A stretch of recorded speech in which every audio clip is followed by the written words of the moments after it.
Hello বন্ধুরা, আসসালামু আলাইকুম। আজকে আমরা শিখব ইমো আইডি হ্যাক হয়ে গেলে আমরা বুঝবো কীভাবে।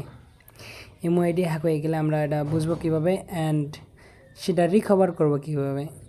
যার কাছে ইমো আইডিটা আছে, আমার ইমো আইডি কে কে চালাচ্ছে এটা আমি বুঝবো কীভাবে, অ্যান্ড দ্বিতীয়বার যেন আমার ইমো আইডিতে ঢুকতে না পারে, সে যেন দ্বিতীয়বার হ্যাক করতে না পারে, এগুলো শিখবো আজকে।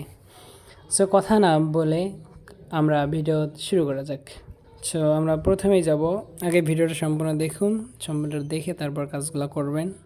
হুটহাট করে কোনো কাজ করেন না, তাহলে ইমো আইডি রিকভার করতে পারবেন না। সো এখন ইমো আইডিতে ঢুকবো। ইমোতে ঢোকার আগে প্লে স্টোরে গিয়ে ইমোটা আপডেট দিয়ে নেবেন।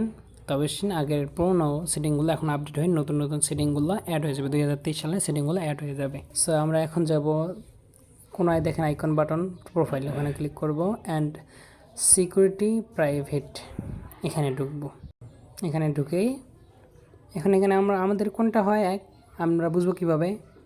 এখানে তো অনেকগুলো অপশন, কোন অপশনে আছে, কে আমার আইডি চালাচ্ছে, কে হ্যাক করছে, কার কার কাছে আমার আইডি আছে, তার অল ডিটেলস এসে যাবে। তার ফোনের নাম, কোথায় আছে, কত তারিখ পর্যন্ত ঢুকছে, কত তারিখে না ঢুকছে, সবগুলো আছে। সো আমরা এখানে যাব, এখন আমরা ম্যানেজ ডিভাইসে যাব। এখানে দেখেন আমি জাস্ট আমার ফোনেই লগ ইন করা আছে, আর কারো ফোনে লগ ইন করা নেই। আমার আইডিটা তাহলে কেউ হ্যাক করেনি। যদি আমার আইডিটা কেউ হ্যাক করতো তাহলে এখানে সেই নামগুলো শো করতো।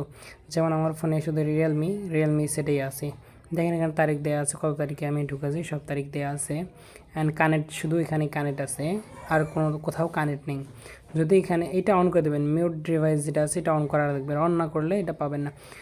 যদি না থাকে তাহলে ওখানে শো করবে না। আমার আছে বিদায় শো করেছে একটাই, আর কোনো নেই। দেখেন ডিভাইসের ওখানে শুধু একটা শো করতেছে।